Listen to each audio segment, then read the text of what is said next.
Hi, my name is Karen Gaborik, and I am Superintendent for the Fairbanks North Starborough School District.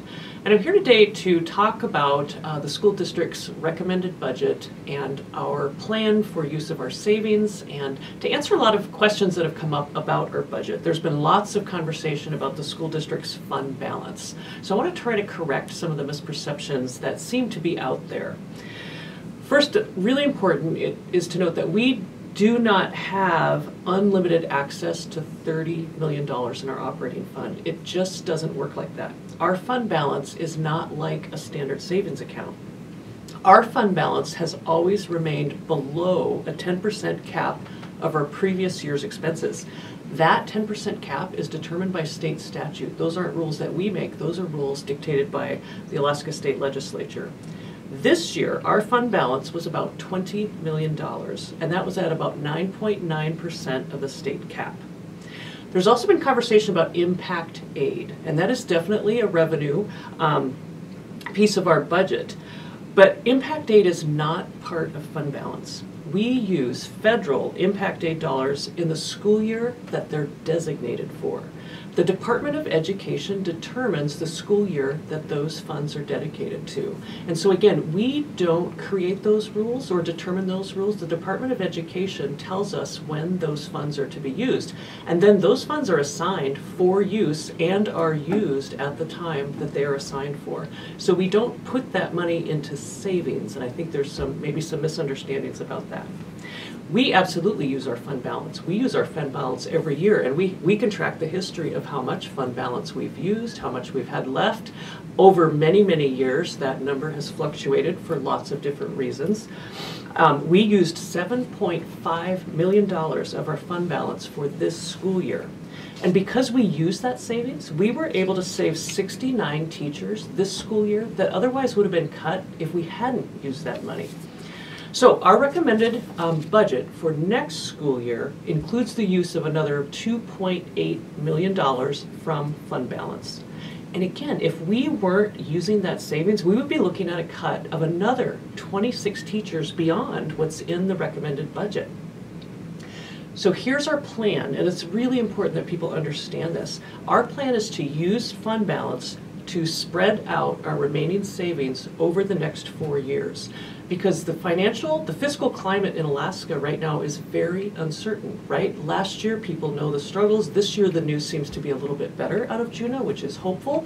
But we know there's an election campaign coming up, and Juneau tends to be a little bit more friendly toward education when people need to get reelected, which is great, and we're grateful for that and happy for that. But when I was in Juneau just a couple of weeks ago, legislators were very clear that getting to a sustainable fiscal plan is going to take a few more years. I mean, we have a rocky road ahead of us. So just like you would do in your household savings account, we are planning for a bumpy road. We're just looking at 4 years and hoping that the legislature will be able to get their work done in that period of time. But again, it's important to understand that even with our 4-year plan, the school district's available fund balance, what we have and what we are planning for, does not protect our system from any cuts. Our costs increase every year. We continue to have to deliver services to kids. The cost of those services goes up. But we're not going to be able to keep pace. Even using fund balance won't help us keep pace. The plan is so that we can slowly reduce services in a time of declining revenue over time, and do it slowly in a very intentional way that's not so drastic to kids and to teachers and families. We know cuts are coming. I always say, in my entire superintendency, I've only known cuts. I haven't known, increased funding to the levels that, we would love to operate our school district at. That just hasn't been the fiscal climate that I've operated in. So we're trying to plan for continued cuts and a slow reduction of services over time. And we just need to keep pace with that year after year. The idea is walk down the hill slowly, right? As slowly as you can, rather than fall off a cliff. And here's the situation. If the borough chooses any level of revenue or funding to us that's less than what we asked for, they are creating a cliff for us that we just cannot avoid. And just one more note, our annual operating budget is nearly $200 million. The school district's fund balance for the fiscal year ending in 2018 is $12.7 million. That's just 6% of our operating budget and within the school board policy limits that the board just set last year.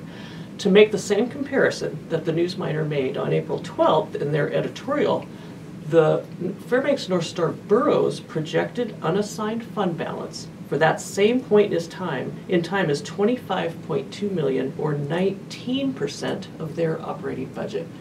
I respect that. I understand why the borough would keep a fund balance of that size, and we're asking for the same respect from the borough regarding our fiscal plan and our fund balance. And if we can work together and come to some understandings, especially this Thursday during our work session, I think it will be helpful for our whole community. So thank you, and please call us, call myself, call the Chief Financial Officer at the school district. We're more than willing to answer questions and talk with folks about our fiscal plan and our use of fund balance. So thank you.